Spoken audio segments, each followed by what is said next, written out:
Hello kids, मैं आपके लिए लाई हूँ इस बायो क्विज में sexual reproduction in flowering plant से रिलेटेड बहुत ही ज़्यादा इम्पॉर्टेंट क्वेश्चंस। और आप सब जानते हैं कि रिप्रोडक्शन यूनिट के अंदर sexual reproduction in flowering plant and human reproduction, ये जो दोनों चैप्टर हैं ये बहुत ही ज़्यादा स्कोरिंग चैप्टर बोल सकते हैं हम इनको, क्योंकि इनसे काफ़ी ज़्यादा नंबर में क्वेश्चंस पूछे जाते हैं। सब बच्चे लोग तैयार हैं और मैदान में भी आ चुके हैं ये चेक करने किसमें कितना है दम, यानी कि किसको कितना है knowledge about the sexual reproduction in flowering plant. तो मेरे प्यारे बच्चों, अगर आप सब रेडी हो तो प्लीज़ फटाफट लाइव चैट के अंदर अपने जो थम्स अप का साइन मुझे भेजें, ताकि मुझे पता चले कि आप सब लोग मेंटली एंड फिजिकली दोनों तरह से रेडी हो सारे क्वेश्चंस के चक्के छुड़ाने के लिए। मेरी एज यूजुअल हमेशा की तरह वही कोशिश रहेगी कि आपके ये 50 के 50 क्वेश्चन सही ना हो, बट शिद्दत से मैं चाहती हूँ कि प्लीज़ कोई तो मुझे गलत कर दो एंड सारे के सारे क्वेश्चन अटेम्प्ट करके दिखाओ, वो भी बिल्कुल सही।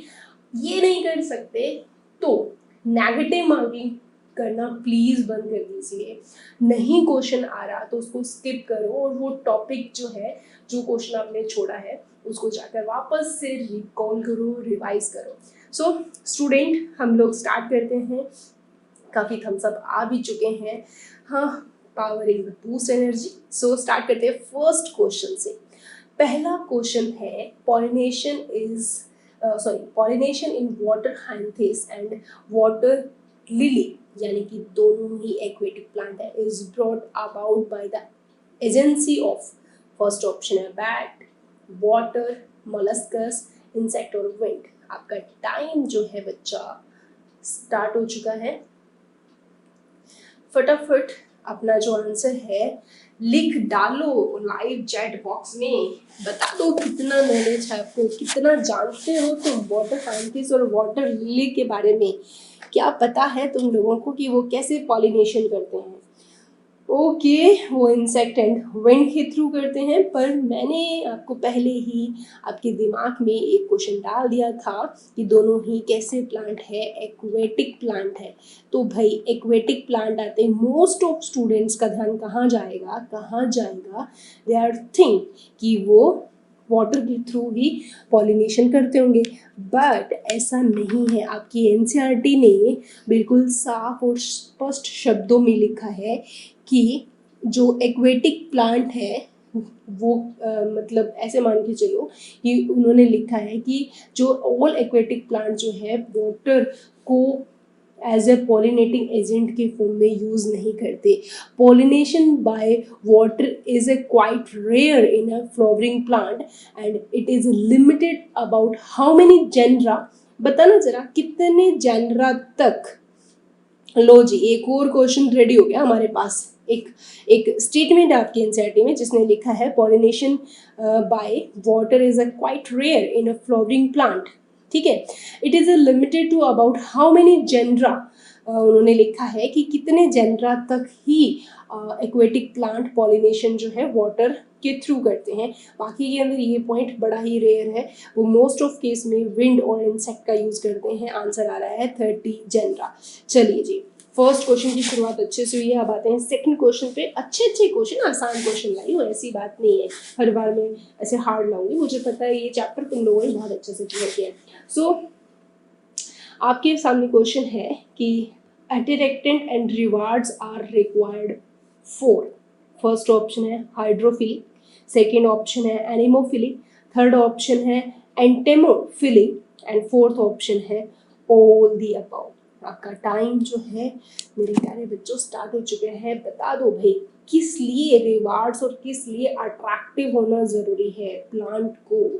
यानी कि पहले तो आपको ये भी पता होना चाहिए कि फ्लोरल रिवार्ड का मतलब क्या होता है। ये भी बहुत इंपॉर्टेंट क्वेश्चन है, पर पहले इस क्वेश्चन का आंसर जानते हैं।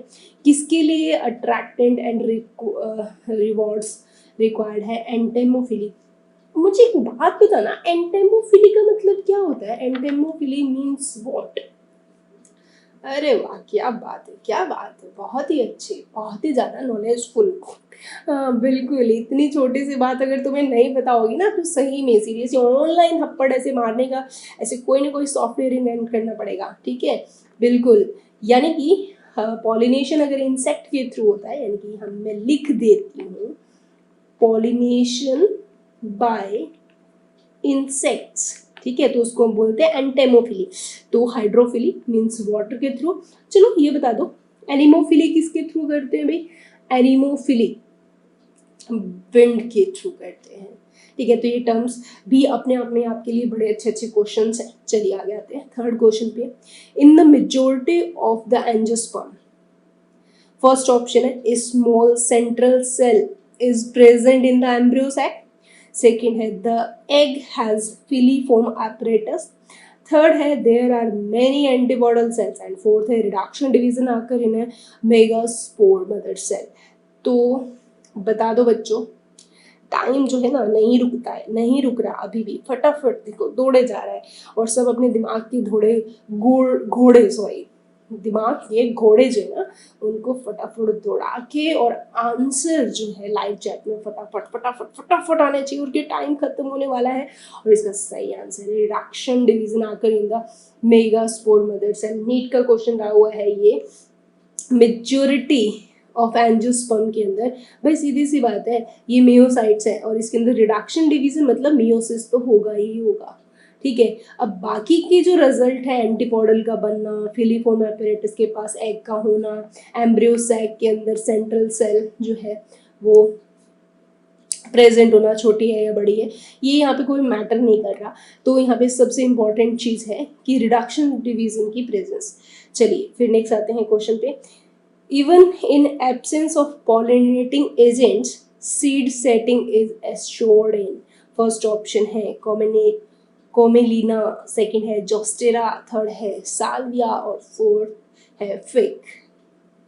टाइम स्टार्ट हो गया, यहाँ पे थोड़ा दिमाग लगाना पड़ेगा बच्चों। यहाँ पे ना रटा रटाया ज्ञान जो है ना तुम्हारा ज़्यादा टाइम मतलब साथ नहीं देगा, ज़्यादा रटा रटाया ज्ञान जो है तुम्हारा साथ नहीं देगा। जल्दी कीजिए, टाइम स्टार्ट हो चुका है, वो मतलब खत्म होने वाला है। ओके, इसका सही आंसर है कोमेलिनिया। मतलब क्या हुआ इसके अंदर? देखो आपकी एनसीईआरटी ने ना इसका एक बहुत सुंदर सा डायग्राम बनाया हुआ है। आपकी एनसीईआरटी ने कोमेलिना प्लांट का डायग्राम बनाया हुआ है, जिसके वो अंदर दोनों तरह के फ्लावर्स की प्रेजेंस रहती है, कैज्मोगेमस भी। और सेकंड फ्लावर का नाम क्या था बताना जरा? इसके पास दोनों तरह के फ्लावर होते हैं, एक तो होते हैं कैज्मोगेमस और दूसरे बिल्कुल सही क्लिस्टोगेमस। ये आपको सबको पता है क्या क्या मतलब होता है, कि जो कभी नहीं खुलते, नेवर ओपन, सॉरी ये होते हैं never open flower, cleistogamous flower. अब ये क्या कह रहा है कि पॉलिनेटिंग एजेंट नहीं है, फिर भी उनके अंदर सीड बन रहे हैं।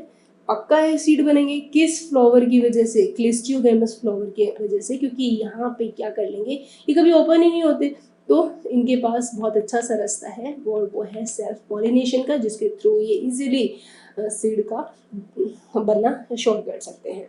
चलिए अब आते हैं नेक्स्ट क्वेश्चन पे। फिफ्थ क्वेश्चन बोल रहा है spiny and sticky pollen grain and large attractively coloured flower are associated with hydrophily, entomophily और नेक्रोफिली, एनेमोफिली। यानी कि इनमें से किसके लिए ज़रूरत है हमें बहुत ही ज़्यादा सुंदर कलरफुल फ्लावर्स और spiny and sticky pollen grain की? तो बताना होगा भाई। पहले तो देखो ये क्वेश्चन तभी सॉल्व कर पाओगे जब आपको इनके मीनिंग पता होंगे। दो के तीन की मीनिंग हम लोग डिस्कशन कर चुके हैं, एक ही तुम्हारे लिए नया है, ऑर्निथोफिली, और सही आंसर आएगा एंटेमोफिली, ठीक है। देखो आपकी एनसीईआरटी ने लिखा हुआ है कि एंटेमोफिली यानी कि पॉलिनेशन जो है वो किसके थ्रू हो रहा है? इंसेक्ट्स के थ्रू है। तो भाई इंसेक्ट्स को अट्रैक्ट करने के लिए फ्लावर का कलरफुल होना ज़रूरी है, और पोलन ग्रेन का स्पाइनी और स्टिकी होना भी ज़रूरी है। तो मेरे बच्चों एक क्वेश्चन और आ गया ये हमारे पास, बता दो पोलन ग्रेन जो है वो स्टिकी किस वजह से होते हैं? ठीक है, यानी कि यहाँ पे कुछ तो पोलन ग्रेन के ऊपर प्रेजेंट होगा जिसकी वजह से वो स्टिकी होंगे। उसको हम क्या बोलते हैं, क्या नाम देते हैं इसको? बिल्कुल सही, पोलन गेट। ठीक है, पोलन गेट की वजह से ये स्टिकी होते हैं ताकि इंसेक्ट जैसे इनके ऊपर आके बैठे ये फट से उनके पैरों से चिपक जाए, उनकी बॉडी से चिपक जाए। चलो, तो हाइड्रोफिली हमें पता है वाटर के थ्रू हो रहा है, ये इंसेक्ट के थ्रू हो रहा है। इंसेक्ट को अट्रैक्ट करने के लिए पोलन ग्रेन भी पूरी कोशिश कर रहे हैं, वहीं फ्लावर भी पूरी कोशिश कर रहे हैं। सो एनेमोफिली भी आपको पता है विंड के थ्रू होता है। यहाँ पे एक और नाम आता है हमारे पास, ऑर्निथोफिली। तो मुझे ये बता दो बच्चों, ऑर्निथोफिली जो है ये क्या मतलब है? ऑर्निथोफिली किसके थ्रू पॉलिनेशन को बोला जाता है? बर्ड्स। ठीक है, बर्ड्स के थ्रू अगर पॉलिनेशन होता है तो उसको ऑर्निथोफिली बोला जाता है। अब आते हैं नेक्स्ट क्वेश्चन पे। एल्ब्यूमिनस सीड तो अपना खाना कैसे स्टोर करता है और नॉन एल्ब्यूमिनस सीड कैसे स्टोर करता है? फर्स्ट ऑप्शन कह रहा है एंडोस्पर्म और कॉटिलीडोन के थ्रू, दूसरा बोल रहा है कॉटिलीडोन एंडोस्पर्म के थ्रू, थर्ड ऑप्शन बोल रहा है नहीं न्यूसेलस और कॉटिलीडोन के थ्रू, एंड फोर्थ ऑप्शन बोला है एंडोस्पर्म एंड रेडिकल के थ्रू। टाइम स्टार्ट हो चुका है, आपके पास 15 सेकंड होते हैं अपने नॉलेज को एक्सप्रेस करने के लिए, अपने नॉलेज को चैट बॉक्स में लिखने के लिए। और एक छोटा सा नॉलेज और भी होता है जो तुम्हारी एकमात्र मैम को बूस्ट करने के लिए। ठीक है, चलो जी, बहुत अच्छा क्वेश्चन है ये कि एंडोस्पर्मिक एल्ब्यूमिनस सीड जो होते हैं, एंडोस्पर्मिक बोला जाता है इनको, क्योंकि इन्होंने बचा के रखा होता है अपना खाना कि जब मैं जर्मिनेट करूंगा तब इस खाने का यूटिलाइज करूंगा। लेकिन वहीं कुछ भुक्कड़ सीड होते हैं, कहते हैं नहीं तब की तब देखी जाएगी, मैं तो सारा का सारा जो खाना है वो खा जाता हूँ, लेकिन खाने के बाद में उसको करना तो पड़ेगा स्टोर। लेकिन फिर वो एंडोस्पर्म ने ना करके कहाँ करता है? कॉटिलीडोन्स में करता है। It's a very very important point, और ये एनसीईआरटी के अंदर भी है। चलिए अब आते हैं नेक्स्ट क्वेश्चन पे।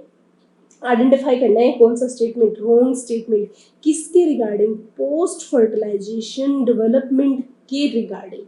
तो चलो, क्या बोल रहा है? पहला स्टेटमेंट बोल रहा है कि ओवरी वॉल डेवलप होती है पेरिकार्प में, ठीक है। दूसरा स्टेटमेंट बोल रहा है outer integument of ovule develop होता है टैगमन में, सही बात है या नहीं मुझे नहीं पता। The fusion nucellus develop into endosperm, ये भी मुझे नहीं पता। एंड फोर्थ ऑप्शन है the ovule develops into seed. Time जो है ना वो टिक टिक टिक टिक टिक टिक करके स्टार्ट हो चुका है, और उतनी ही स्पीड से, जितनी स्पीड से टाइम दौड़ रहा है ना मेरे प्यारे बच्चों, उतनी ही स्पीड से तुम्हारे आंसर जो है ना वो तैरने चाहिए लाइक चैट बॉक्स के अंदर, है ना। चक्कर चक्कर नहीं, आंसर। तो गलत बताना था। ओवरी वॉल जो है पेरिकार्प में डेवलप होती है, that is a fruit wall, बिल्कुल सही बात है। Outer integument of the ovule, आपको पता है ना इंटेग्यूमेंट दो होते हैं, एक आउटर होता है और एक इनर होता है, ठीक है। तो ये कह रहा है कि जो आउटर वाला है वो टैगमन में कन्वर्ट होता है। अच्छा, ये स्टेटमेंट गलत है, तो तुम लोग बता दो इसको कि आउटर इंटेग्यूमेंट किस में कन्वर्ट होता है। चलो बताओ, क्या बात है, बड़े आंसर्स की लहर आ रही है। आउटर इंटेग्यूमेंट कन्वर्ट होता है किसके अंदर? टेस्टा के अंदर। इनर वाला कन्वर्ट होता है किसमें? टैगमन के अंदर। इसीलिए ये स्टेटमेंट हो गया गलत। थर्ड और फोर्थ बिल्कुल सही है कि जब ट्रिपल न्यूसेलस बनता है, यानी कि न्यूक्लियस जो बनता है, यानी कि fusion of nucellus develop the endosperm. अब आते हैं ओव्यूल जो है डेवलप होता है सीड में, बिल्कुल सही बात है। फिर आता है पॉली एम्ब्रियोनी कॉमनली, ये बहुत आसान क्वेश्चन है, ये अगर किसी बच्चों को आंसर नहीं आया ना, मैं इसके लिए कोई टाइम नहीं दूंगी, फटाफट टाइम को मैंने स्टार्ट कर दिया, हो जाए स्टार्ट। ये वाला क्वेश्चन तो ना मतलब अक्कड़ बक्कड़ बम्बे बो करके भी दे सकते हो, बट देना नहीं चाहिए, अक्कड़ बक्कड़ बम्बे बो करके बिल्कुल नहीं देना चाहिए, ये गलत बात होती है, ठीक है। चलो भाई, बता दो बता दो बता दो बताओ, शर्माओ नहीं, मुझे पता है तुम्हें इस क्वेश्चन का आंसर पता है, और इस क्वेश्चन का आंसर है सिट्रस। मतलब सिट्रस जो है ना वो पॉली एम्ब्रियोनी, एक सीड के अंदर मोर देन वन एम्ब्रियो की प्रेजेंस होने की संभावना रहती है। चलो आगे आते हैं। वैसे पॉली एम्ब्रियोनी कंडीशन है ना जिम्नोस्पर्म में कॉमनली देखने को मिलती है, ये बात आपको अच्छे से पता होनी चाहिए, लेकिन एंजियोस्पर्म में कुछ ही फैमिली है जो ये सब कर सकती है। नेक्स्ट क्वेश्चन है the portion of embryonal axis between plumule and the cotyledon is called hypocotyle, apicotyle, coleorhiza, coleoptile। Time तो टिक टिक टिक टिक करके स्टार्ट हुआ, तुम लोगों के आंसर फटाफट लाइव चैट में आने स्टार्ट होने चाहिए, ठीक है। ध्यान से, embryonal axis between plumule and cotyledons के बीच में जो पोर्शन होता है उसको हम किस नाम से जानते हैं? एपिकोटाइल। देखो ये चारों टर्म्स का ना मेरे एक साथ लेना बड़ा ही ज़रूरी था, पता होना बहुत ज़्यादा ज़रूरी होता है। जब हम सीड को कोई ग्रो करते हैं ना, ठीक है, ये सीड है, ये इसकी डाइकोटिलिडोन्स है, तो पहले रेडिकल रीजन निकलता है इस तरीके से, और फिर वो जाके इस तरीके से रूट बनाना जो है वो स्टार्ट कर देता है, दैट इज़ अ रेडिकल। और फिर इस तरीके से प्ल्यूमोल रीजन निकलता है इस तरीके से, जो आगे जाके शूट बना देता है, ठीक है। तो अब ये क्या पूछ रहा है आपसे? ये पूछ रहा है कि जो ये एम्ब्रियोनल एक्सिस है उसके प्ल्यूमोल रीजन, दैट इज़ अ प्ल्यूमोल, और ये रीजन है रेडिकल। तो आपसे दो क्वेश्चन आते हैं कि ये जो है वो क्या है? कॉटिलिडोन्स है। डाइकोट की बात चली ना बच्चों, तो कॉटिलिडोन्स है। अब कॉटिलिडोन्स और प्ल्यूमोल के बीच में जो ये स्पेस होता है इसको हम क्या बोलते हैं? तो आपको नहीं पता तो पता होना चाहिए, क्योंकि इसको कॉटिलिडोन्स बोला जाता है। और वहीं कॉटिलिडोन और रेडिकल के बीच में पूछ लिया जाए तो आंसर हो जाएगा हमारा हाइपोकोटाइल। तो दो टर्म्स होगी हमारे क्लियर। अब कॉलियोराइजा और कॉलियोप्टाइल क्या होती है ये मैं अभी नहीं बताऊंगी तुम लोगों को, क्योंकि इनसे रिलेटेड भी मैं क्वेश्चंस लेके आई एज यूजुअल। मेरी तो आदत है चैप्टर के हर कोने कोने से क्वेश्चंस उठाने की, हर एक उस कॉम्प्लिकेटेड या कंफ्यूज करने वाली टर्म से क्वेश्चंस उठाने की, ताकि तुम अपना अपना एनालिसिस कर सको। अब आते हैं नेक्स्ट क्वेश्चन पे। और वाह क्या बात है, वही क्वेश्चन आ गया। देखो मैंने बहुत अच्छा क्या नहीं बताया, मुझे सच में नहीं पता था नेक्स्ट क्वेश्चन ये आएगा क्या। कॉलियोप्टाइल और कॉलियोराइजा जो है प्रोटेक्टिव शीट है। चलो भाई एक तो चीज समझ में आ गई कि ये क्या होती है, प्रोटेक्टिव शीट बोल सकते हैं। किसकी कवरिंग है ये?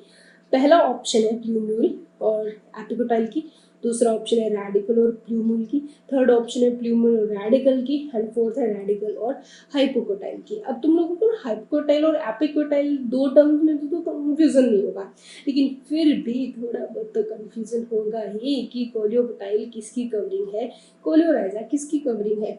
चलो भाई अपने अपने नॉलेज का ज्ञान जो है बिखेर दो लाइव चैट के अंदर। अरे भाई साहब क्या आंसर है? प्ल्यूमूल और रेडिकल। ठीक है, प्ल्यूमूल के ऊपर जो कवरिंग होती है उसको कॉलियोप्टाइल बोला जाता है, और रेडिकल के ऊपर जो कवरिंग होती है उसको कॉलियोराइजा बोला जाता है। देखो ये क्वेश्चन जो है ना आपके, ये वाला जो डायग्राम है ना, मेज वाला डायग्राम, उसके अंदर दिखा रखा है ये प्ल्यूमूल है, ये रेडिकल है, इसके ऊपर और इसके ऊपर शीट है, ठीक है। तो बहुत आसान है वैसे तो ये क्वेश्चन, बट फिर भी बच्चों को ना epicotyl, hypocotyl, radicle, plumule, coleoptile, coleorhiza ऐसे टर्म में कंफ्यूजन हो जाती है। Next question, endosperm is completely consumed by the developing embryo in pea groundnut, maize castor, crested groundnut, मेज और पी। आपका टाइम जो है ना वो स्टार्ट हो चुका है। आपको बताना है वो सीड, वो भुक्कड़ सीड, ठीक है, जिन्होंने अपना एंडोस्पर्म कंप्लीटली कंज्यूम कर लिया, जब बच्चा बन रहा था, सीड जर्मिनेशन तक का वेट नहीं किया। तो ऐसे कौन से सीड होने चाहिए आपकी नजरों में? हाँ सही सही आ रहे हैं आंसर तो, good. Pea and groundnut is right answer. नहीं पता तो उसको याद करने के अलावा और कोई ऑप्शन नहीं है मेरे पास। आपको एंडोस्पर्मिक नॉन एंडोस्पर्मिक सीड का भाई एग्जांपल्स तो रटने पड़ेंगे। वैसे मेरे लिए ये अच्छा ऑप्शन नहीं होता रटने वाला, बट स्टिल मैं कुछ नहीं कर सकती इसके लिए। What is the function of germ pores? पहले तो ये पता होना चाहिए जर्म पोर्स होते कहाँ, ओव्यूल में थे, ओवरी में थे जर्म पोर्स, एंथर में थे, पोलन साइट में थे, पोलन ग्रेन में थे, पता नहीं कहाँ थे जर्म पोर्स, खुद बताओ कहाँ थे। हाँ फर्स्ट ऑप्शन दे रहा है emergence of the radical, second कह रहा है कि absorption of water, fourth seed germination, तीसरा बोला है initiation of pollen tube, and fourth option बोल रहा है ऑल द अबव। बता दो भाई, पहले आपको पता है कि जर्म पोर्स क्या होते हैं तो आप उनका फंक्शन डेफिनेटली जानते होंगे कि ये बेचारे क्या करते हैं जर्म पोर्स। और वैसे एक चीज और बताना मुझे कि जर्म पोर्स कैसे बनते हैं? दो पॉइंट हो गए ना, दो क्वेश्चंस हो गए, नॉट अ पॉइंट। ठीक है जी, इसका सही आंसर है कि जर्म पोर होते हैं वो इनिशिएशन करवाते हैं पॉलन ट्यूब का। सही बात है। तो वो क्या होता है कि एक्साइन लेयर होती है ना, वो जहाँ जहाँ एब्सेंट होती है, ठीक है, पोलन ग्रेन के ऊपर जहाँ जहाँ एब्सेंट होती है वहाँ वहाँ पे यानी कि जर्म पोर्स बन जाते हैं। These are the germ pores. ये क्या है? Germ pores. यानी कि यहाँ पे हमें क्या देखने को मिल रही है? Absence of exine layer. चलो आगे चलते हैं। Megasporangium along with its protective integuments is called. First option है ओवरी, दूसरा ऑप्शन है ओव्यूल, तीसरा ऑप्शन है फ्यूनिकल एंड फोर्थ ऑप्शन है चले जाओ। मेगास्पोरेंजियम बताना है आपको, जिसके पास प्रोटेक्टिव इंटेग्यूमेंट्स होते हैं। मेगास्पोरेंजियम बताना है, गलती मत कर देना, मैं बार बार कह रही हूँ। ओवरी, ओव्यूल, फ्यूनिकल, चैलेजा, रीजन बता दो भाई, बिखेरो अपना नॉलेज लाइव चैट में, बटोरने के लिए मैं हूँ। बिल्कुल सही आंसर है megasporangium along with the protective integuments called as a ovule। चलो आगे। The part of gymnosperm that determines the compatible nature of pollen is a stigma style ovary syringe। ये क्वेश्चन आसान है, नहीं मैं नहीं मान सकती इस क्वेश्चन में कोई भी गड़बड़ या कोई भी गलत आंसर आना चाहिए, क्योंकि बहुत आसान क्वेश्चन है ये। आपका ये पूरा का पूरा टॉपिक है पोलिन पिस्टल इंट्रैक्शन काइंड करके, ठीक है।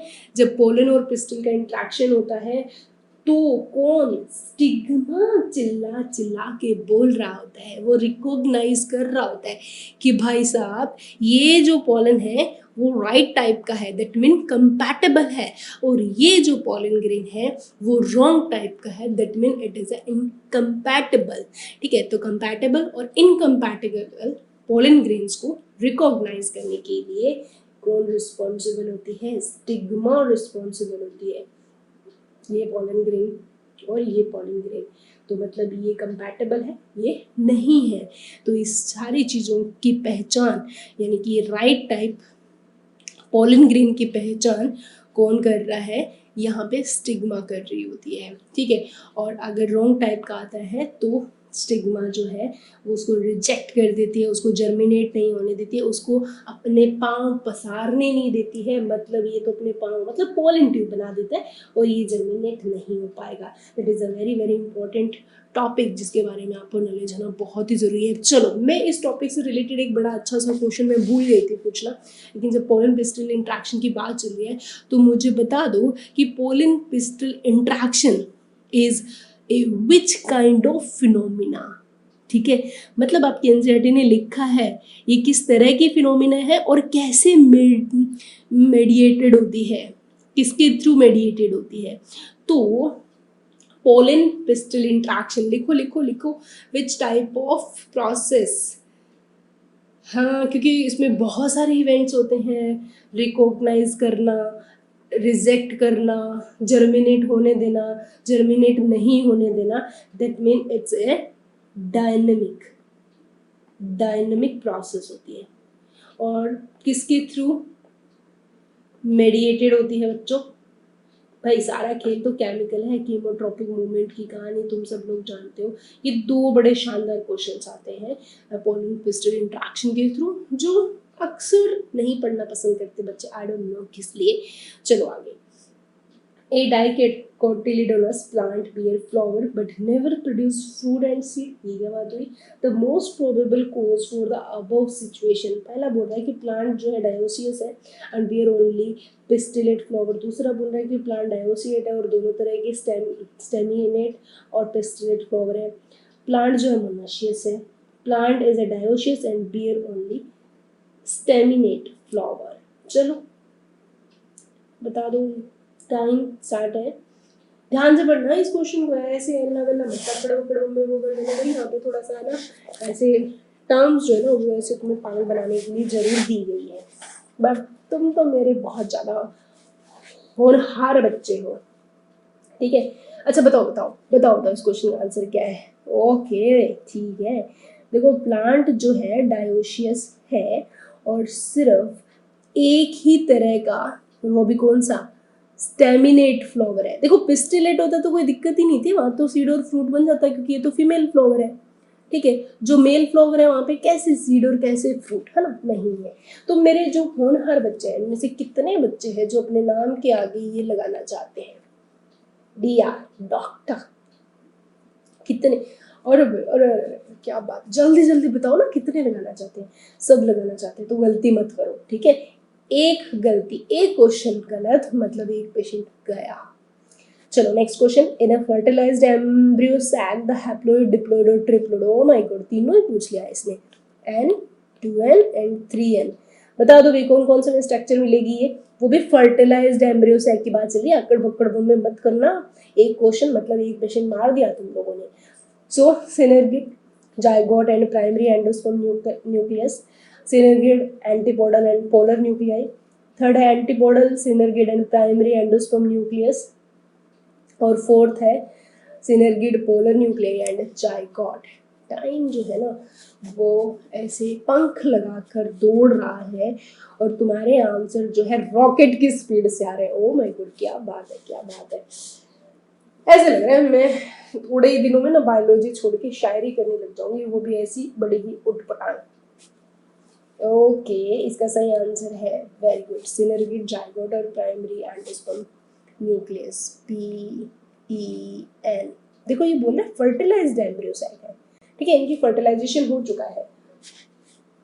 तो फर्टिलाइज्ड में क्या होता है, आफ्टर फर्टिलाइजेशन, आफ्टर, आपके एनसीईआरटी ना स्पष्ट लिखा है यहाँ पे, दिमाग मत खर्च करना, और जिस बच्चे को नहीं पता ना वो वेरीफाई कर लेना।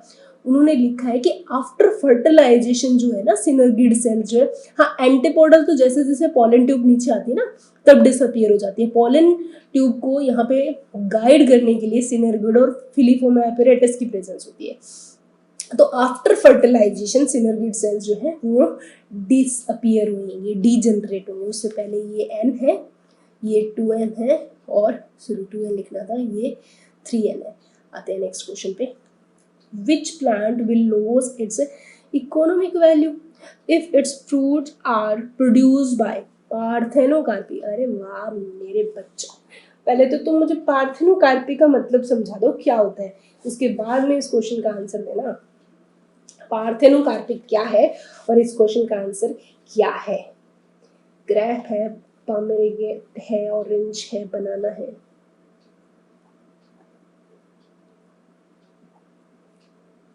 पहला, दूसरा, तीसरा या फोर्थ क्वेश्चन है, अब आंसर है। ओके क्यों भाई, देखो इसके अंदर तो खाने वाला पार्ट ही क्या होता है, सीड, और पार्थेनोकार्पी क्या होता है बताओ जरा। पार्थेनोकार्पी क्या होता है, यानी कि जब हम विदाउट व्हाट, पार्थेनोकार्पी का मतलब क्या था कि जब हम लोग विदाउट फर्टिलाइजेशन और सीड प्रोड्यूस करते हैं, ठीक है, तो ऐसा होता है क्या। पार्थेनोकार्पी क्या होता है बताना जरा, मैं तो भूल रही हूँ पार्थेनोकार्पी क्या था, सीरियसली मेरे दिमाग से निकल गया यार ये पॉइंट। तो मैं पार्थेनोकार्पी और पार्थेनोजेनेसिस में थोड़ा कम डिफरेंस कर पा रही हूँ, चलो कोई बात नहीं मैं ट्राई करती हूँ। Formation of fruit from unfertilised ovaries known as a parthenocarpy, ठीक है, यानी कि हमने क्या किया, डायरेक्टिव फ्रूट बना दिया बिना फर्टिलाइजेशन के, सीड तो बहुत अलग की बात है। तो क्या होता है कि जो ऐसे केस के अंदर जो पार्थेनोकार्पिक फ्रूट्स होते हैं, अब देखो इनके अंदर फर्टिलाइजेशन हुआ ही नहीं तो सीड बनने का चांसेस ही नहीं है। तो इसका मतलब एक और क्वेश्चन आ गया, इसका मतलब क्या हुआ कि पार्थेनोकार्पिक के थ्रू हम ग्रेप, ऑरेंज, बनाना, ठीक है, इस तरह के डिफरेंट टाइप ऑफ फ्रूट जो है प्रोड्यूस कर सकते हैं, लेकिन इनके अंदर सीड का कोई बड़ा ज़्यादा रोल नहीं होता, तो इनकी इकोनॉमिक वैल्यू पे कोई फर्क नहीं पड़ेगा। लेकिन कुछ ऐसे फ्रूट्स पार्थेनोकार्पी से हम नहीं बना सकते, अगर बना लिए तो वो यूजलेस होंगे, क्योंकि उनका ईडेबल पार्ट ही क्या होता है, सीड या उनका एंडोस्पर्म होता है, ठीक है। तो इसीलिए इस क्वेश्चन का आंसर पोमेग्रेनेट रहेगा। अब आते हैं नेक्स्ट क्वेश्चन पे। अरे नेक्स्ट क्वेश्चन ये था ना, हाँ जी, non endospermic seeds are found in, किस में होता है बताओ, कैस्टर। अरे यार ये तो आ गई बात, चलो कोई बात नहीं, मतलब थोड़ी आई है, ज़्यादा नहीं आई है। नॉन एंडोस्पर्मिक और एंडोस्पर्मिक सीड के बारे में सारी बातें जो है ना आपको बहुत अच्छे से खुद से याद रखनी पड़ेगी, मैंने ऐसे बोला था। इस क्वेश्चन का जो सही आंसर है वो क्या है बताओ बताओ बताओ बताओ, जल्दी से चैट बॉक्स में लिख दो भाई इस क्वेश्चन का आंसर क्या है, जल्दी से, जल्दी करो जल्दी करो जल्दी करो। और आंसर आ चुका है हमारे पास बीन, ठीक है, याद करना पड़ेगा बच्चों, और मेरे पास कोई ऑप्शन नहीं है। चलो आगे, in cross self fertilized plant the flower are first emasculated. Which organ of the plant is removed this process, पता होना चाहिए इमस्कुलेशन क्या होता है, तभी आप बता पाओगे कि प्लांट में क्या रिमूव किया जाता है, ओवरी, ओव्यूल, स्टिग्मास या स्टेमन एंड एंथर। तो टाइम मैं कर देती हूँ तुम लोगों के लिए स्टार्ट। बता दो इमस्कुलेशन में तुम किसको उखाड़ के फेंकना चाहोगे, है ना, ये तो पता होना चाहिए तुम लोगों को, तभी आप क्लियर कर पाओगे। इमस्कुलेशन आपको पता होना चाहिए, आर्टिफिशियल हाइब्रिडाइजेशन के अंदर हम पढ़ते हैं।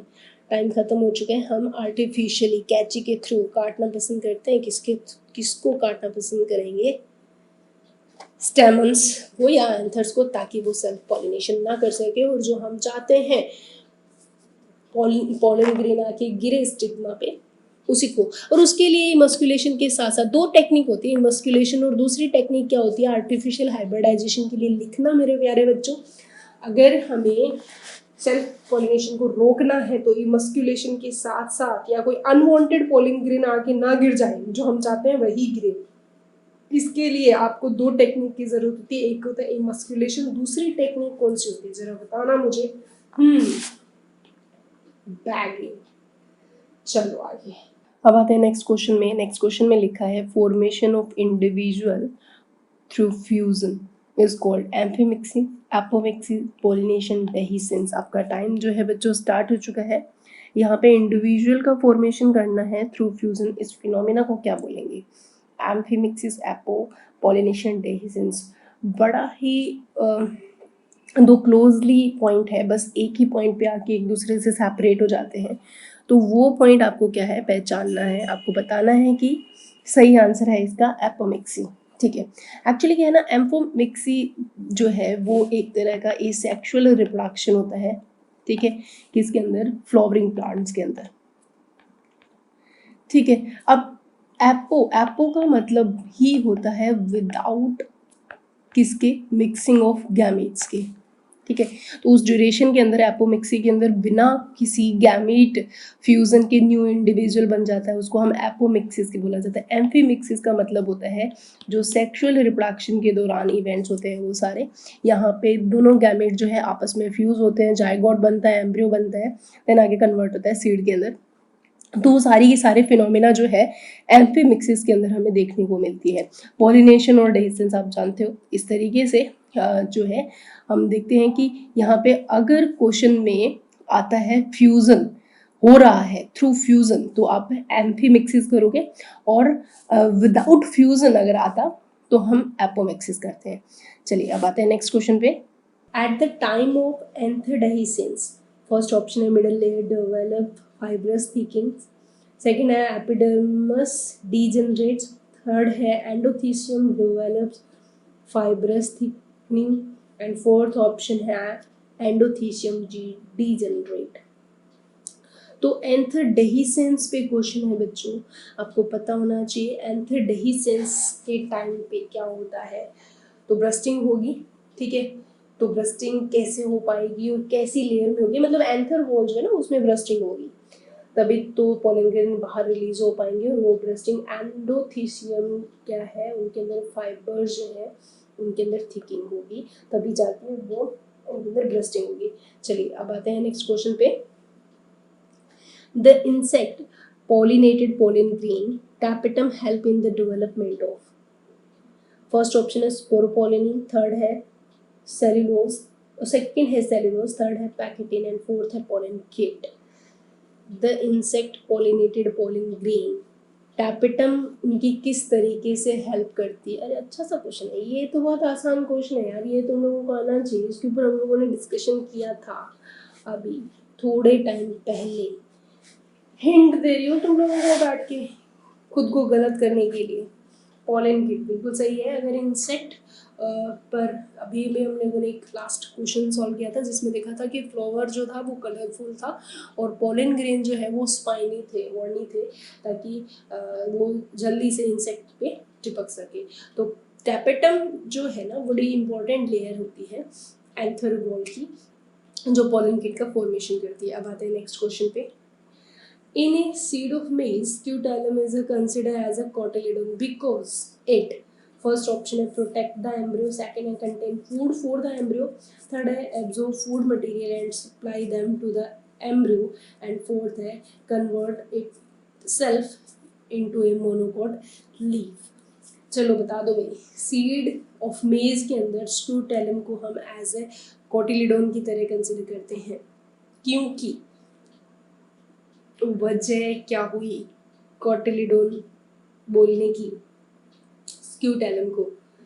तो इसका सही आंसर जो है वो है कि क्या करता है, देखो कोटिलिडोन बोलते हैं स्क्रूटेलम को क्योंकि यहाँ पे वो क्या करता है, absorb food material and supply them to embryo, ठीक है, इसीलिए हम कोटिलिडोन मतलब स्टोर करता है ये खाने को, ठीक है। आगे चलते हैं, next question, hybrid seed have to be produce every year because, first option है hybrid plant become sterile in coming year, second है they show more heterosis in coming year, third है hybrid vigor is not maintained beyond on generation as a segregation of genes being in the second generation, and fourth option है hybrid seed industry tend to increase the cost of the seed। Hybrid seed जो होते हैं ना उनको हर साल produce करना पड़ता है, हर साल बनाना पड़ता है। वो तो तुम्हारी एनसीईआरटी ने ना लास्ट पैराग्राफ इसके ऊपर बोला है कि अगर हाइब्रिड सीड हम एपोमाइसिस के थ्रू बनाने लग जाए, एपोमिक्सिस के थ्रू, तो इस प्रॉब्लम का सोल्यूशन हमें मिल सकता है। बट अभी तो तुम्हें रीज़न बताना है। क्या रीज़न आपके सामने है कि हाइब्रिड सीड के अंदर जो उसका हाइबरनेशन कैरेक्टरिस्टिक है वो एक जनरेशन से नेक्स्ट जनरेशन में एज इट इज़ मूव नहीं हो सकता, क्योंकि बीच में क्या आ जाता है, सेग्रीगेशन, इसीलिए हर साल उसको नया बनाना पड़ता है। That is a very very important point. और इसके सॉल्यूशन के लिए बहुत सारे लोग अभी ट्राई कर रहे हैं कि एपोमिक्सिस के थ्रू अगर हाइब्रिड सीड बन जाए तो इस प्रॉब्लम से बचा जा सकता है।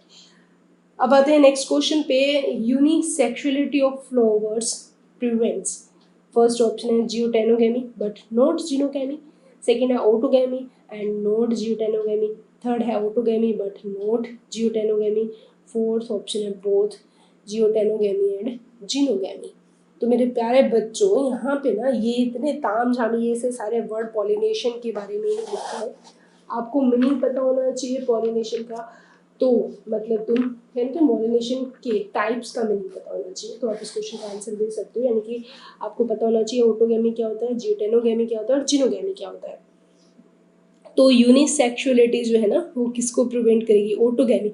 ऑटोगेमी यहाँ पे ट्रूली क्या है, सेल्फ पॉलिनेशन है, यानी कि एक ही फ्लावर के बीच में पॉलिनेशन हो जाए, ठीक है। प्लांट एक है, फ्लावर एक है, ठीक है। जियोटेनोगेमी क्या होता है, जियोटेनोगेमी ना आपकी एनसीईआरटी ने लिखा हुआ है, चिल्ला के बोल रही है आपकी एनसीईआरटी कि भाई जियोटेनोगेमी होते हैं ना वो जेनेटिकल पॉइंट ऑफ व्यू से देखोगे तो वो सेल्फ पॉलिनेशन है, लेकिन फंक्शनली या इकोलॉजिकल फिनोमेना के थ्रू देखोगे तो, क्योंकि हमें यहाँ पे एक ही प्लांट पे यहाँ पे भी फ्लावर है और यहाँ पे भी फ्लावर है, यहाँ से यहाँ ले जाने के लिए पॉलिनेटिंग एजेंट की जरूरत पड़ेगी, तो फंक्शनली या इकोलॉजिकली वो आपको एज ए जीनोगेमी या एज ए क्रॉस पॉलिनेशन की तरह मिलेगी, और क्रॉस पॉलिनेशन को हम जीनोगेमी के नाम से जानते हैं। जीनोगेमी जहाँ पे भी लिखा है समझ लेना कि बात किसी चल रही है क्रॉस पॉलिनेशन की। चलिए नेक्स्ट क्वेश्चन पे, कैपिटल सेल कैसी होती है, हैप्लॉइड होती है, पॉलीप्लॉइड होती है, डिप्लॉइड होती है, ट्रिप्लॉइड होती है। ओ भाई साहब, ये तो बहुत ही आसान क्वेश्चन है, बहुत ही आसान है। ये तो मेरे ये बच्चे ना धुरंधर बच्चे हैं। चाहिए और मैंने टाइम तो इस क्वेश्चन के लिए लगना ही नहीं चाहिए था, एक्स्ट्रा मिल रहा है तुम्हें टाइम। तो देखो जब हमें कोई क्वेश्चन आ रहा होता है ना तो हमें 3 ऑप्शन की जरूरत नहीं पड़ती है, हमारी नजरें जो है ना वो सीधी उसी ऑप्शन पे अटैक करती है जो सही है। जब हमें पर्टिकुलर क्वेश्चन नहीं आता ना तब हमारी नजरें ढूंढती रहती है, एक को टिक करूँ, 2 को टिक करूँ, 3 को टिक करूँ, 4th को टिक करूँ। इसका सही आंसर है पॉलीप्लॉइड, यानी कि टैपेटल सेल, यहाँ पे नाम में कंफ्यूज नहीं होना, ये बात चल रही है टैपेटम लेयर में प्रेजेंट सेल्स की। टैपेटम सेल्स जो होती है ना वो प्लांट के अंदर एकमात्र सेल होती है जो मल्टी न्यूक्लिएटेड भी है, एंजाइम भी रिलीज कर रही है और हॉर्मोन्स भी। आगे चलते हैं। होती कहाँ है वैसे वो? एंथ्रोवॉल की सबसे आउटर मोस्ट लेयर थी ना टेपेटम, जहाँ तक मुझे आइडिया है। बताना टेपेटम आउटर मोस्ट थी या इनर मोस्ट थी? मुझे क्यों याद आ रहा है आउटर मोस्ट थी वो। अरे भाई क्या बात है, कर दो गलत, कर दो मुझे गलत। हाँ पता है मुझे, इनर मोस्ट थी। चलो नेक्स्ट क्वेश्चन, पोलन ट्यूब किससे कवर्ड रहता है बता दो भाई। पैक्टो सेलुलोज से, स्पोरोपोलिनेन से, सेलुलोज के, या लिग्नोन सेलुलोज से? Pollen tube is covered by, अरे भाई आंखें खोल के पढ़ो, आंखें खोल के भगवान ने एक नहीं दो आंखें दी है और एक अच्छा सा दिमाग भी दिया है। पैक्टोसेलुलोज, ये स्पोरोपोलिनेन है ना, आंख बंद करके मत किया करना क्योंकि पोलन ट्यूब पूछा है, पोलन ग्रेन नहीं पूछा।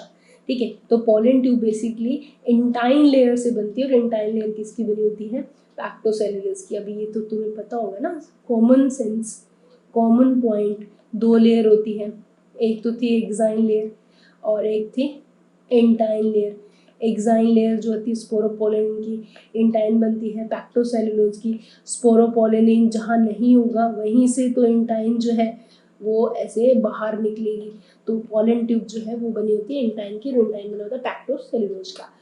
आ जाओ भाई नेक्स्ट क्वेश्चन पे। An apomictic seed contain an embryo. ठीक है, एपोमेटिक सीड कौन सा होता है पहले पता होना चाहिए आपको। देन चारों ऑप्शन आपको समझ में आ जाएंगे। Produce when two sperm fertilize one egg, develop from one egg alone, the result of parental self fertilization, and fourth option है genetically identical to its parent. ठीक है, यानी कि an apomictic seed contain an embryo, that is है वो क्या होगा? Embryo तो होगा लेकिन वो कैसा होगा? वो एक एग दो स्पर्म, एक अकेले एग से, या फिर सेल्फ फर्टिलाइजेशन से, या फिर जेनेटिकली आइडेंटिकल होगा अपने पेरेंट्स के। तो इसका सही आंसर होगा भाई देखो, एपोमेटिक सीड का मतलब है एपोमिक्सिस। एपोमिक्सिस मतलब विदाउट मिक्सिंग ऑफ गैमेट से बनने वाला। ठीक है, तो वो 101% क्या होगा? क्लोन, जेनेटिकली भी और मॉर्फोलॉजिकली भी। आगे चलते हैं। Exine of pollen is formed by activity of, exine किससे बनी होती है? टैपेटम से, एंडोथीशियम से, मिडिल लेयर से, या अरे यार यहाँ भी तो गलती हो गई, एंडोथीशियम और एंडोथीशियम दो बार आ गया। चलो मैं इसको ऑप्शन को ना कट कर देती हूँ, एंडोथीशियम की जगह एपिडर्मिस कर देती हूँ। अब बता दो तुम लोग धुरंधर हो, कभी कभी गलती हो जाती है तो इंसानी। ठीक है, exine of the pollen is formed by activity of, first option है टैपेटम, सेकेंड है एंडोथीशियम, थर्ड है मिडिल लेयर एंड फोर्थ है एपिडर्मिस। ये ऑप्शन नहीं है, फोर्थ मैंने यहाँ लिख दिया एपिडर्मिस, है ना। अब बता दो एक्साइन जो है वो किससे बनी होगी? पता था मुझे, चार ऑप्शन की जरूरत ही नहीं है, फिर भी मैंने जबरदस्ती एपिडर्मिस दिया। एक्साइन जो है वो टैपेटम की बनी होती है, क्योंकि टैपेटम से जब टैपेटम सेल डीजनरेट होने वाली है ना, तो वो यूबिस ग्रैन्यूल्स बनाती है जो आगे स्पोरोपोलिनेन का फॉर्मेशन करते हैं। आगे आते हैं। As a pollen tube grow into the female organ, the nucleus that enter the synergid first, वो न्यूक्लियस बताना जो सिनर्गिड में सबसे पहले एंटर करता है, कौन सा होगा? Sperm nucleus, generative nucleus, tube nucleus, या पोलन न्यूक्लियस? ये है क्वेश्चन तुम्हारे लिए, सर जो तुम्हारा चकराए तो वापस एनसीईआरटी खोल के ढंग से पढ़ लो। ठीक है, तो घबराने से कुछ नहीं होगा, डरने से कुछ नहीं होगा, हाय तौबा करने से कुछ नहीं होगा, माता मनाने से कुछ नहीं होगा, बस खुद के अंदर स्टेबिलिटी होनी चाहिए, कुछ भी करने की पावर होनी चाहिए, और इसका सही आंसर होगा ट्यूब न्यूक्लियस। अब ये क्या हो गया मैम? देखो जी, ये हमारा पोलन ग्रेन, ठीक है, ये हमने बनाया इनके ऊपर पोलन ट्यूब। अब सबको पता है, मैं पोलन ट्यूब को थोड़ी बाहर निकाल देती हूँ। ठीक है, दो सेल्स होती है, ठीक है, एक होती है कौन सी? वेजिटेटिव। ठीक है, वेजिटेटिव सेल जब पोलन ट्यूब बनाते हैं ना, तो इसका जो न्यूक्लियस होता है ना, वो पहले यहाँ पे टर्मिनल पे आके बैठ जाता है। उसके बाद ये जो सेल होते हैं इसको हम बोलते हैं जनरेटिव सेल, और इसका न्यूक्लियस जो है ना फिर माइटोसिस करके और फिर दो क्या बनाता है? मेल गैमीट बनाता है। ठीक है, तो पोलन ट्यूब का जो टर्मिनल पार्ट होता है ना, उसके ऊपर ट्यूब न्यूक्लियस होता है, ठीक है। और ये ट्यूब न्यूक्लियस किसका होता है, वेजिटेटिव सेल का होता है।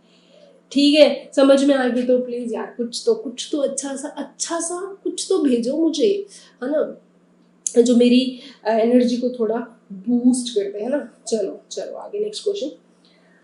आ जाओ भी मेरे प्यारे बच्चों मैदान में।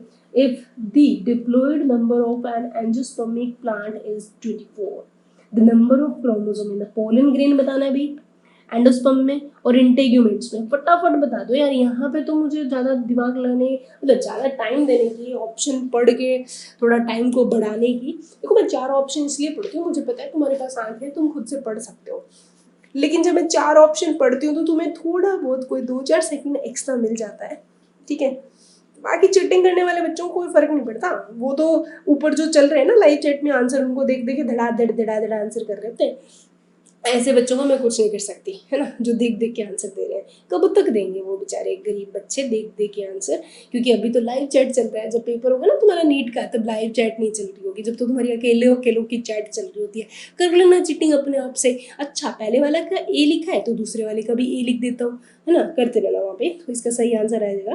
क्योंकि वो क्या बोल रहा है कि डिप्लॉयड नंबर ऑफ आपको दिया है 24, 2n सेल में 24 है, पोलन ग्रेन हैप्लोइड आधा कर दो 12, एंडोस्पर्म ट्रिप्लोइड 3n 36, और इंटेग्यूमेंट्स जो है ना बता दो भाई। Integuments is a part of ovule, ovule का पार्ट है, यानी कि एंडोस्पर्म जो सॉरी एम्ब्रियोसैक अगर होता है ना, एम्ब्रियोसैक ये हैप्लोइड होता है, ठीक है। इंटेग्यूमेंट्स ओव्यूल ये जो पार्ट होता है ये 2n होते हैं, तो ये 24 का 24 रहेगा। अब आते हैं नेक्स्ट क्वेश्चन पे। ये क्वेश्चन बताओ भाई, when the pollen grain are not transferred from the anther to stigma in the flower due to the barrier या fence, it is referred as, or when the some natural barrier exists between the androecium and gynoecium to check the self pollination, it is known as heterostyle, hercogamy, dichogamy, clisteogamy। फंस गए सारे गैमी गैमी। इतने 4 terms का मतलब पता होना चाहिए, मुझे पता है इसका, तुम्हें पता है, ज़्यादा दिमाग मत लगाना। अब तुम्हें 3 टर्म्स का अगर मतलब पता है ना तो आप इस क्वेश्चन को कर सकते हो, अदरवाइज फंस जाओगे यहाँ पे, क्योंकि पॉलिनेशन का अच्छा क्वेश्चन है ये, ठीक है। तो सेल्फ पॉलिनेशन को रोकने के लिए, ठीक है, क्रॉस पॉलिनेशन ही हो, इसके लिए हर्कोगैमी, बीच में एक बैरियर बन जाता है ना, जिसको हम क्या बोलते हैं, हर्कोगैमी। हर्कोगैमी कॉमनली कैलाट्रोपिस आँख के फ्लावर में हमें देखने को मिलता है। हेट्रोस्टाइली का मतलब क्या होता है, जब लेंथ ऑफ फिलामेंट ऑफ स्टेमन और लेंथ ऑफ स्टाइल जो है वो वेरी कर रही है। अगर लंबे स्टेमन शॉर्ट स्टाइल हुई तब भी सेल्फ पॉलिनेशन नहीं हो पाएगा, और उल्टा कर दो लॉन्ग स्टाइल और शॉर्ट स्टेमन हुए तो भी वो आपस के अंदर डिफरेंट पोजीशन पे होंगे, तो इसलिए उनके अंदर सेल्फ पॉलिनेशन की जो प्रोबेबिलिटी है वो डाउन हो जाएगी। क्लिस्टियोगेमी जो है वो मैंने तुम्हें बता ही दिया, क्लिस्टियोगेमी क्या होता है। अब एक टर्म रही है डाइकोगेमी का मतलब क्या होता है। देखो डाइकोगेमी का मतलब होता है जब बाइसेक्सुअल फ्लावर के अंदर मेल और फीमेल यानी कि स्टेमन्स और कार्पल एक टाइम पर मैच्योर नहीं होते, ठीक है। यानी कि डाइकोगेमी का मतलब है do not mature at same time. कौन, स्टेमन एंड कार्पेल, इसके अंदर in bisexual what flower, ठीक है। तो इसका उल्टा था होमोगेमी, ठीक है। होमोगेमी का मतलब था कि दोनों सेक्स ऑर्गन जो है एक सेम टाइम पे हो तो होमोगेमी, और नहीं हो तो डाइकोगेमी। तो मेरे बच्चों डाइकोगेमी की भी आगे 2 कंडीशन थी, एक तो प्रोटोएंड्री और एक था प्रोटोगाइनी। प्रोटोएंड्री का मतलब पहले एंड्रोशियम डेवलप होगा देन गाइनोशियम, और प्रोटोगाइनी का पहले गाइनोशियम देन एंड्रोशियम, इसलिए वो सेल्फ फर्टिलाइजेशन नहीं कर पाएंगे और वो एक बहुत बड़ी जो है कैरेक्टरिस्टिक्स या अडेप्टेशन सेट करेंगे फॉर क्रॉस पॉलिनेशन। अब आते हैं नेक्स्ट क्वेश्चन पे। At what stage of endosperm develop you will observe nuclear और सेलुलर टाइप ऑफ एंडोस्पर्म। बताओ भाई, when division start in embryo, when embryo is a heart shape. Third है mature stage of endosperm and just after division of primary endosperm nucleus.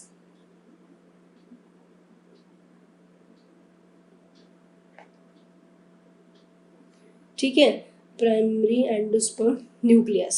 ठीक है, बता दो भाई किस स्टेज पे आप बता सकते हो कि भाई एंडोस्पर्म कैसा बनेगा, न्यूक्लियर बनेगा या सेलुलर बनेगा। इसका सही आंसर होगा just after division of primary endosperm nucleus.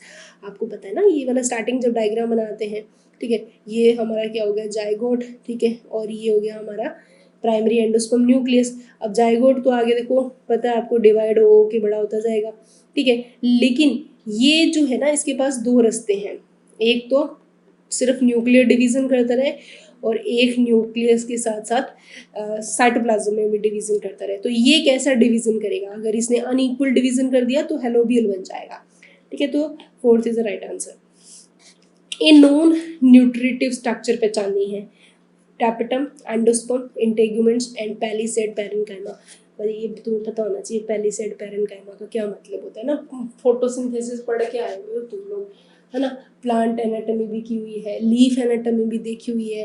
ठीक है, तो ये फालतू की दिमाग में क्वेश्चंस मत राइज करना। तो नॉन न्यूट्रिटिव स्ट्रक्चर बतानी है जो कि न्यूट्रिटिव नहीं है, इंटेगुमेंट्स बिल्कुल सही आंसर है। टैपेटम किसको न्यूट्रिशन देती है बताना जरा, तुम्हें तो नहीं देगी, किसको देती है, हाँ एमएमसी को देगी। एंडोस्पर्म किसको देगा, एम्ब्रियो को देगा। पैलिसेड पैरेन्काइमा का तो काम ही खाना स्टोर करने का है, तो डेफिनेटली फोटोसिंथेसिस करता रहेगा, खाना स्टोर करता रहेगा। तो यहाँ पे बचा इंटेग्यूमेंट्स, तो इंटेग्यूमेंट जो है वो नॉन न्यूट्रिटिव स्ट्रक्चर है। ये एक अच्छा क्वेश्चन है। Next question, which of the following statement about sporopollenin is a wrong.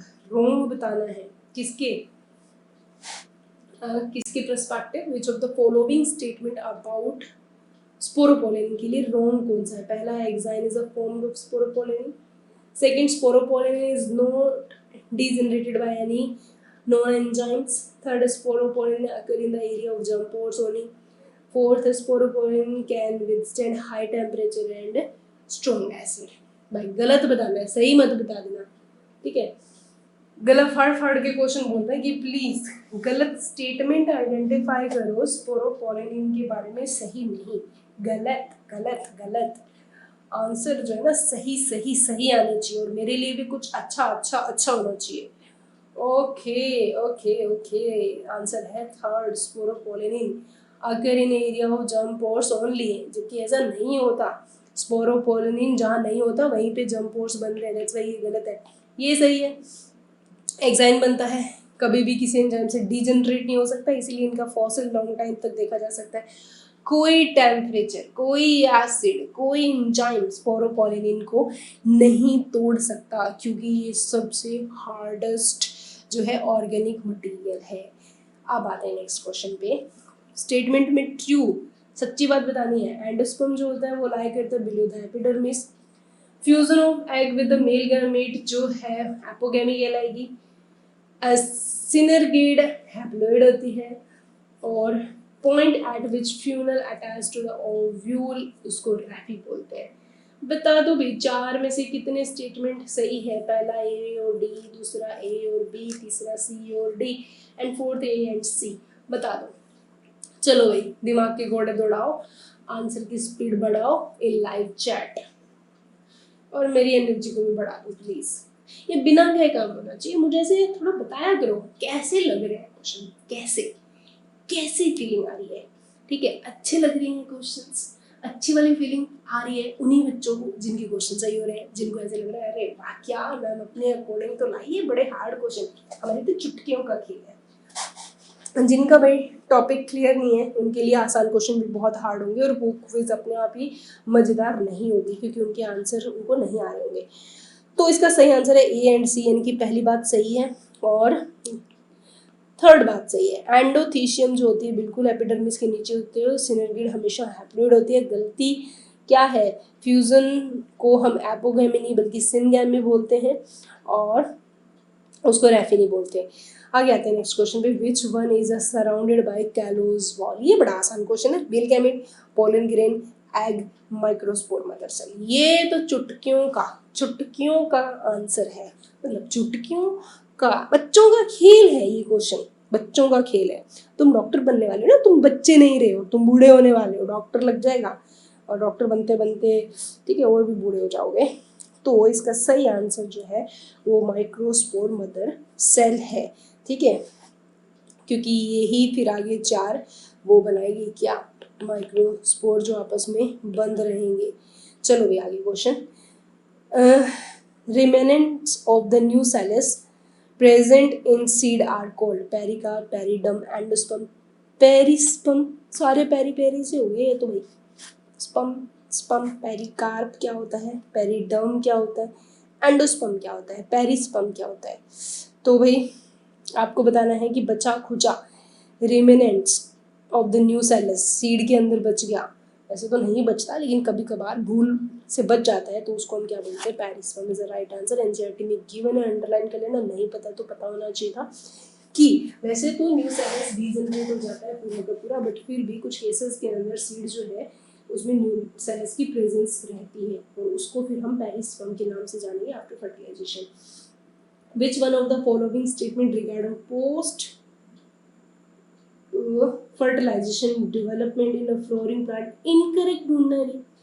ये कह रहा है कि ओवरी जो डेवलप होती है फ्रूट में, जाइगोट डेवलप होता है एम्ब्रियो में, सेंट्रल सेल डेवलप होती है एंडोस्पर्म में, और ओव्यूल डेवलप होता है एम्ब्रियो सैक में। बता दो, ज्ञान का प्रकाश जो है वो बिखेर दो लाइव चैट के अंदर, ठीक है, सारा ज्ञान ढुल ढुल के आना चाहिए, मतलब ऐसे समेटने से भी ना समेटा जाए। इनकरेक्ट आंसर को, मतलब इनकरेक्ट स्टेटमेंट को आइडेंटिफाई करके लिख दो।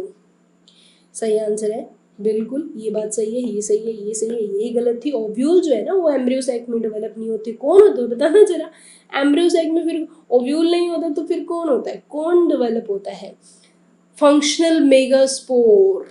चार बनते हैं, तीन डिजेनरेट हो जाते हैं, एक जिंदा रहते हैं। Hilum of the ovule represent the function between, किस किस के बीच में फंक्शन करता है। फर्स्ट ऑप्शन है फ्यूनिकल एंड ओव्यूल, सेकंड है न्यूसेलस इंटेग्यूमेंट, थर्ड है nucellus and embryo, and fourth है funicle and integuments.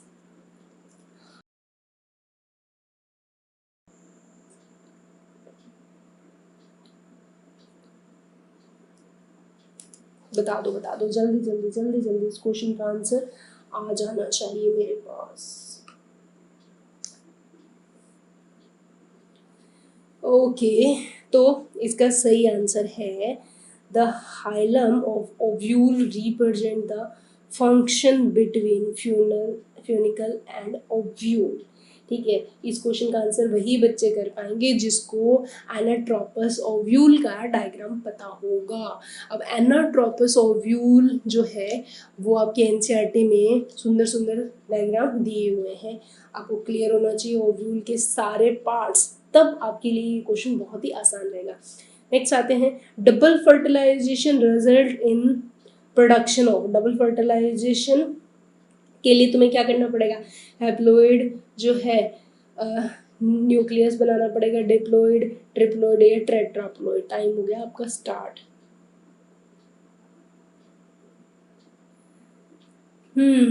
Double fertilisation result in the production of, यहाँ गलती कर सकते हो भाई तुम लोग, हैप्लोइड न्यूक्लियस, डिप्लोइड, ट्रिप्लोइड या टेट्राप्लोइड, यहाँ गलती होने के चांसेस हैं, और इसका सही आंसर होगा ट्रिप्लोइड। देखो भाई डबल फर्टिलाइजेशन है बच्चा, डबल फर्टिलाइजेशन, सिंगल नहीं है, बात चल रही है डबल फर्टिलाइजेशन की, है ना।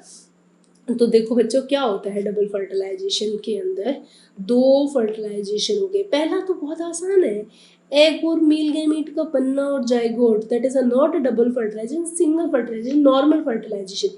डबल फर्टिलाइजेशन तब बोलते हैं जब पोलर न्यूक्लियाई जो है मेल गैमीट से मिलके 3n स्ट्रक्चर बनाता है, दैट इज अ एंडोस्पर्म। ठीक है, तब हमारा क्या बनेगा, ये डबल फर्टिलाइजेशन कहानी सेट हो पाएगी। ठीक है, तो इसलिए इस क्वेश्चन का जो आंसर है वो है third triploid nucleus, double fertilisation में 2n नहीं आएगा। नेक्स्ट क्वेश्चन में है कि an embryo may sometime develop from any cell of embryo sac other than egg, it term as है, यानी कि एम्ब्रियो सैक में एग को छोड़कर अगर किसी अदर सेल से एम्ब्रियो बनता है उसको क्या बोलेंगे? Apospory, apogamy, parthenogenesis, parthenocarpy. आपका टाइम बच्चों स्टार्ट हो चुका है। यहाँ पे चारों टर्म्स जो है ना वो उनमें से दो टर्म आपस में काफ़ी रिलेटेड है एक दूसरे से, तो बहुत ध्यान से आपको इस टर्म को पहचानना है कि अगर एम्ब्रियो का डेवलपमेंट हम एम्ब्रियो सैक की एग को छोड़कर किसी अदर सेल से करते हैं तो उस प्रोसेस को किस नाम से जाना जाता है? आंसर की बौछार हो जानी चाहिए। ओके, इसका सही आंसर है एपोगैमी। तो आपको पता चल ही गया होगा एपोगैमी के अंदर क्या होता है कि हो सकता है एंटीपोडल सेल या फिर सिनरगिड सेल जो है वो आगे किस में कन्वर्ट हो जाती है? एम्ब्रियो के अंदर। वो एम्ब्रियो का फॉर्मेशन अगर बना दे तो यानी कि एग को छोड़कर कोई भी सेल अगर एम्ब्रियो सैक की कोई भी सेल अगर एग बना देती है, एम्ब्रियो बना देती है, तो उस फिनोमिना को एपोगैमी बोलते हैं। फिर क्वेश्चन आता है कि एपोस्पोरी क्या होता है? एपोस्पोरी के अंदर क्या होता है? हम लोग मानते हैं कि यहाँ पे ओव्यूल की कोई भी 2n सेल जैसे कि इंटेग्यूमेंट्स हो गए या न्यू सेलेस है वो आगे कन्वर्ट हो जाए अगर एम्ब्रियो में, ठीक है, उसको हम एपोस्पोरी बोलते हैं। एपोस्पोरी के अंदर ओव्यूल की कोई भी 2n टिश्यू या 2n सेल आगे कन्वर्ट हो जाती है एम्ब्रियो के अंदर, तो एपोस्पोरी कहलाता है। पार्थेनोजेनेसिस और पार्थेनोकार्पी इसके ऊपर हम लोग डिस्कशन कर चुके हैं, लेकिन फिर भी मैं बता दूं पार्थेनोजेनेसिस जो होता है इसके अंदर हम लोग विदाउट फर्टिलाइजेशन मेल गैमेट से न्यू ऑर्गेनिज्म बना देते हैं जो कि हमें एनिमल्स के अंदर देखने को मिलता है, और पार्थेनोकार्पी में हम विदाउट फर्टिलाइजेशन फ्रूट का फॉर्मेशन करते हैं, उसको हम पार्थेनोकार्पी के नाम से जानते हैं। सो टर्म्स को समझना बहुत ज़्यादा ज़रूरी है क्योंकि मैंने जो भी ऑप्शन सेट किए हैं उन हर एक ऑप्शन में अपना अलग ही क्वेश्चन आता है। तो अगर आप देखोगे इस तरीके से आपको हर एक क्वेश्चन में कम से कम 4 क्वेश्चंस और देखने को मिल रहे हैं। तो अब आते हैं नेक्स्ट क्वेश्चन पे। सेलेक्ट करना है आपको इनकरेक्ट स्टेटमेंट, ठीक है। इनकरेक्ट स्टेटमेंट बताना है कि वो भी किसके बारे में? माइक्रोस्पोरोजेनेसिस के बारे में आंसर के अंदर। फर्स्ट ऑप्शन है each microsporogenesis involve 1 meiosis 2 mitosis। Second है large number of microspore mother cell differentiate in 1 pollen से। थर्ड है माइक्रोस्पोर टेट्राड में भी टेट्राहेड्रल और आइसोबाइलेट्रल। और फोर्थ ऑप्शन है it consume tapetum and middle layer. आपको गलत स्टेटमेंट बताना है माइक्रोस्पोरोजेनेसिस के लिए। चलो भी बच्चों स्टार्ट हो जाओ अपना ज्ञान का प्रकाश दिखाने के लिए। लाइव चैट के अंदर डाल दो प्रकाश इनकरेक्ट स्टेटमेंट पे। आने दो भाई, आने दो आंसर। क्या बात है। और इसका सही आंसर है कि भाई इनकरेक्ट बताना है। तो वो कह रहे हैं माइक्रोस्पोरोजेनेसिस के अंदर एक मियोसिस 2 माइटोसिस होता है। नहीं होता, सिर्फ मियोसिस होता है। 2 माइटोसिस तो जो पोलन ग्रेन का डेवलपमेंट होता है और वो भी जर्मिनेशन के टाइम पे हमें देखने को मिलता है, ठीक है। तो इसका सही जो आंसर है वो है फर्स्ट। बाकी की जो स्टेटमेंट है वो है सही। टैपेटम और मिडल लेयर में खाना होता है तो ये कंज्यूम हो जाते हैं। ये टेट्राहेड्रल या आइसोबाइलेट्रल हो सकते हैं। बहुत लार्ज नंबर में पोलन सेल बनती हैं। आते हैं नेक्स्ट क्वेश्चन पे। पोलन वाइबिलिटी क्या है? ठीक है, पहले तो ये पता होगा तो बाकी के क्वेश्चन आ जाएंगे। Ability to germinate, taken time to mature, dehiscence या सेनेसेंस। पोलन वाइबिलिटी क्या है? ठीक है, ये आपके एनसीईआरटी के अंदर दिया हुआ। देखो मेरी पूरी कोशिश रही है बच्चों हर एक कोने से हर एक टर्म पे मैं क्वेश्चन सिलेक्ट कर सकूँ, ज़्यादा लंबी क्विज ना हो जाए इसीलिए मैंने लिमिटेड क्वेश्चंस रखे हैं। मैं कोशिश तो 50 क्वेश्चंस की ही कर रही थी बट 3 क्वेश्चन और अच्छे लग गए तो मैंने डाल दिए। इसका सही आंसर है एबिलिटी टू जर्मिनेट, यानी कि पोलन वाइबिलिटी एक पीरियड होता है जिसके अंदर पोलन ग्रेन जर्मिनेट हो सकते हैं। वो अलग अलग हो सकती है, कुछ मिनट की, कुछ वीक की, कुछ मंथ की और कुछ ईयर्स की भी। नेक्स्ट आते हैं विच nutrients do the pollen grain contain the most? Vitamin, protein, fat, carbohydrate. बता दो भाई कौन सा न्यूट्रिएंट है जो पोलन ग्रेन में होता है, क्योंकि तुमने पढ़ा है एनसीईआरटी में कि पोलन ग्रेन जो है ना वो सिर्फ एलर्जी ही नहीं करता है, इसके अलावा अच्छे काम भी करता है। उससे पोलन टैबलेट्स और पोलन सिरप भी बन सकती है। तो इसमें कौन सा न्यूट्रिएंट होता है जिसकी वजह से हम इसका यूटिलाइज करते हैं? कार्बोहाइड्रेट। अगर नहीं पता था तो नोट कर लेना, क्योंकि पोलन ग्रेन के अच्छे और बुरे दोनों काम है। बुरे तो ये है कि पोलन ग्रेन जो है ना एलर्जी कोज करता है। किसके पोलन ग्रेन सबसे ज़्यादा एलर्जी कोज करते हैं? Right the answer. ठीक है, किसके किसके पोलन ग्रेन होते हैं, किस प्लांट के पोलन ग्रेन होते हैं जो बहुत ज़्यादा भयंकर एलर्जी करते हैं, हे फीवर जैसे डिजीज भी कोज कर सकते हैं। ठीक है, carrot grass is right answer. चलो, द पोलन वाइबिलिटी पे सेकंड क्वेश्चन हो गया। बताना है पीरियड राइस और पी का रिस्पेक्टिवली 30 मिनट का और बहुत सारे मंथ्स का, few days and few month, several month 30 minutes, few days in a both case. आपको बताना है पोलन की वाइबिलिटी राइस और पी के अंदर कितनी कितनी होती है। आंसर आने दो फटाफट लाइव चैट के अंदर। ठीक है, ओके ओके, बहुत सही चल रहे हो बच्चों। ठीक है, आज तो आंसर ठीक आ रहे थे बच्चों के, गुड, बहुत अच्छा है। मैं चाहती हूँ गलत हो ना, तुम अपने अपने जो नॉलेज एरिया बढ़ा के आया करो। आगे वाली क्विज थोड़ी और टाइट कर देंगे क्योंकि अब थोड़ा लूज हो गए। 30 मिनट्स जो होती है वो राइस की और पी की जो है वो कुछ नहीं की होती है। आगे चलते हैं। स्टेटमेंट में इनकरेक्ट आपको आइडेंटिफाई करना है। पहला स्टेटमेंट है intine in the inner wall of pollen grain and exhibit fascinating array to of pattern or design. Second है mature pollen grain has two cells. The bigger is a vegetative and smaller is a generative cell which float in the cytoplasm of vegetative cell. Carrot grass pollen cause the pollen allergy यार ये क्या बात है, गलत बात है, बहुत ही ज़्यादा गलत बात है। मुझे लिटरली नहीं पता था कि 47 का क्वेश्चन मैं आंसर 46 में भी दे दूंगी। Pollen grain of pea and rose maintain the viability of months. अरे यार, पहचान लोगे तुम लोग, थोड़ा सा भी दिमाग है तो पहचान लोगे। इसमें तो देखो तुम्हारी कोई चतुराई नहीं है। इस क्वेश्चन का आंसर सही करवाने का total credit goes to me. ठीक है ना, तुम अपने दिमाग से मुझे नहीं लगता कर सकते थे, वैसे कर सकते थे बट अब एक बार तो आंसर रिकॉल हो चुका है ना। तो ओके, इनकरेक्ट है कि intine is the inner wall of pollen grain and exhibit fascinating array of the pattern and design. जितने सुंदर स्पाइनी होर्नी जो स्ट्रक्चर बनती है ना पोलन ग्रेन की, वो एग्जाइन लेयर की वजह से होती है क्योंकि उसके ऊपर रिजिड सब्सटेंस स्पोरोपोलिन है। Next question, future sporophytic generation in a seed क्या होगी? Embryo, endosperm, hypocotyl, cotyledon. ये बहुत ही आंसर इजी है। फ्यूचर कौन डिसाइड करेगा? कौन सा sporogenetic generation in a seed? Seed में कौन होता है जो फ्यूचर डिसाइड करता है? भाई इस क्वेश्चन का आंसर अगर तुम गलत करोगे ना तो भाई मैं कुछ नहीं कर सकती। फिर प्लीज़ तुम दोबारा से पढ़ो, और कुछ नहीं है। और इसका सही आंसर है एम्ब्रियो। ठीक है, क्योंकि एम्ब्रियो ही है नेक्स्ट जनरेशन को सेट करने वाला। एंडोस्पर्म तो खाना है। ये दो पार्ट्स है। आगे चलते हैं। डबल फर्टिलाइजेशन सबसे पहले नवाज़ ने डिस्कवर किया था 1988 में, सबको पता है। पूछ रहा है वो किस में किया था। ठीक है, तो चारों ऑप्शन दिए हैं। लिलियम में किया था, या फ्रीटिलेरिया में किया था, मैंगो या शुगर कैन में किया था, पपाया पी में किया था, ब्रासिका या कैंडी टफ में किया था। सही आंसर बता दो। ठीक है, ये एक अच्छा क्वेश्चन हो सकता है। अगर तुम्हें नहीं पता हो तो इसको नोट कर लेना कि डबल फर्टिलाइजेशन जो है वो डिस्कवर किसने किया था और किस में किया था। किस में किया था वो पूछा है, किसने किया था ये नहीं पूछा। तो इसका सही आंसर जो है, जिन बच्चों को पता है वो लिख दो, नहीं पता तो skip is a better option. और इसका सही आंसर है फर्स्ट। ठीक है, नोट कर लो अगर नहीं पता तो। अब आते हैं नेक्स्ट क्वेश्चन पे।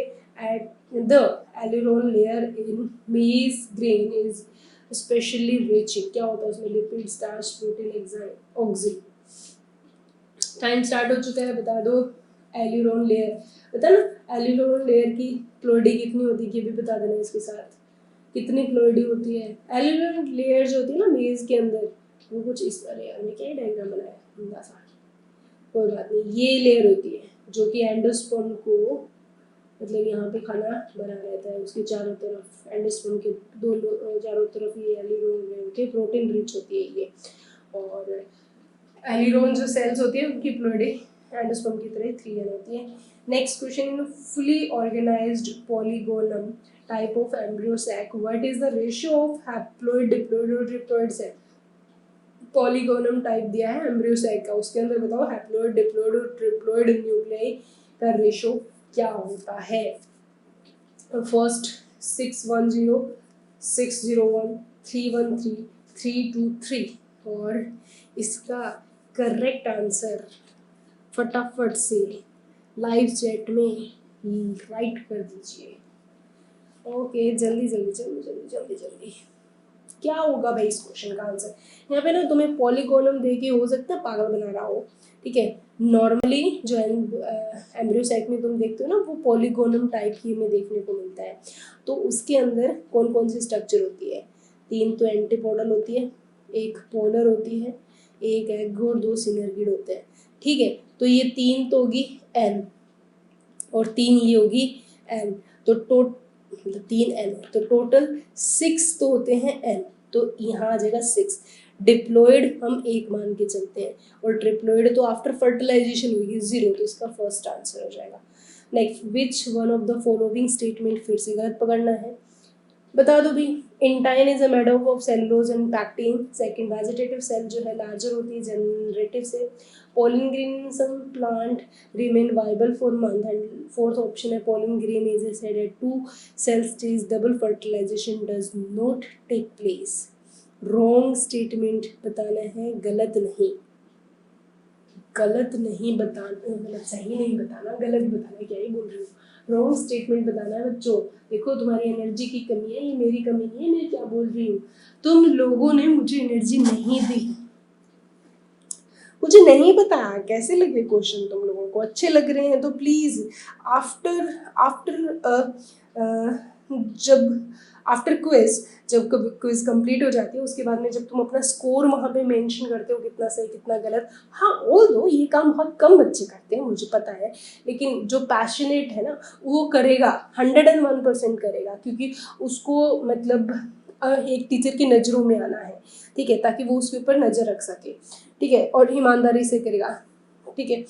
अब थोड़ा बहुत है ना, अच्छी बातें भी लिख दिया करो कमेंट बॉक्स में कि कैसी लगी क्विज, ठीक है। तो मेरे को ना फिर ऐसे थोड़ा फीडबैक अच्छा मिलता है, तो मैं और अच्छे पैशन से तुम्हारे लिए क्वेश्चन ढूंढती हूँ, ठीक है। तो इसका सही आंसर है, देखो आपके एनसीईआरटी ने लिखा है कि 60% जो पॉलिनेट होते हैं 2 सेल स्टेज के अंदर पॉलिनेट होते हैं और उनके अंदर डबल फर्टिलाइजेशन होता है। कौन कहता है नहीं होता? तो ये रॉन्ग स्टेटमेंट है, बाकी तीनों स्टेटमेंट बिल्कुल सही है। Next and last and final question जो आपको बताना है, लिस्ट फर्स्ट दी हुई है, structure before seed formation and structure after seed formation. आपको मैच करने हैं कॉलम्स को, बता दो भाई कौन सा किसके साथ आएगा। इस क्वेश्चन में थोड़ा सा टाइम हो सकता है लगे, बट मैंने क्या करूं, टाइम है, पंख है, उड़ते जाएंगे, टिक टिक टिक टिक टाइम की होती जाएगी और तुम्हें अपने दिमाग के घोड़े को तिड़क तिड़क तिड़क करके दौड़ाना पड़ेगा बच्चा, और कोई ऑप्शन नहीं है मेरे पास, और आपके पास सही ऑप्शन को लिखने के अलावा कोई ऑप्शन नहीं है। हाँ स्किप कर सकते हो, बट कोशिश करो अटेम्प्ट करने की। अगर ओव्यूल का डायग्राम पता है तो ये क्वेश्चन बहुत आसान है। तो अच्छा क्वेश्चन है ये, पहले सीड की और बाद में सीड फॉर्मेशन की स्ट्रक्चर कौन सी किस में कन्वर्ट हो जाती है। जो फ्यूनिक्यूलस होता है वो कन्वर्ट हो जाता है स्टाक ऑफ सीड में, ठीक है। और स्कार ऑफ ओव्यूल जो है वो बेसिकली हाइलम है, ठीक है। और आगे जाइगोट जो है वो अब एम्ब्रियो में कन्वर्ट हो जाएगा और इनर इंटेग्यूमेंट जो है वो टेगमन में कन्वर्ट हो जाएगा।